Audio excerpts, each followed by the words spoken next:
Hi, this is Robert Schwartz, Curriculum Supervisor for Mathematics for the Upper Darby School District. And this is the first in a series of videos for parents to help aid their children in their growth as math students. Now, the most common thing I'm asked about are times tables and basic facts. And while I recognize the importance of quick and accurate recall, the best way to develop this skill is very misinformed. Activities like time tests and flashcards and copying times tables 5 times each for homework, which many of us did as students, are not effective strategies, at least not for all students. The research-supported best strategies recommend a more organic approach based on flexibility, efficiency, and visual representations. In future videos, I'll share some of these activities utilizing just a standard deck of cards that most of us have at home.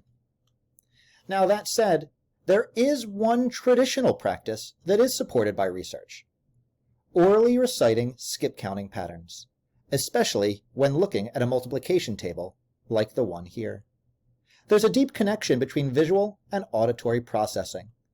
It's why very young children can all count by 2s and 5s and 10s from preschool. Oral repetition.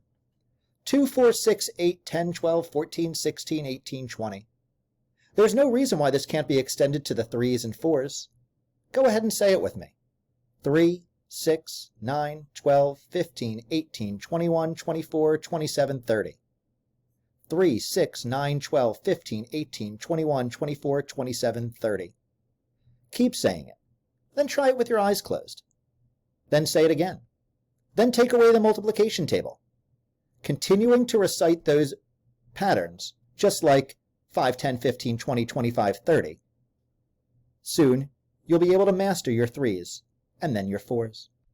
Rather than saying 1 times 3 is 3, and 2 times 3 is 6, and 3 times 6 is 9, just practicing saying those skip count patterns will help your students ultimately multiply faster, but it'll also help them with other areas in mathematics like simplifying fractions and find least common multiples. There are so many valuable math skills that you can use just by knowing your patterns.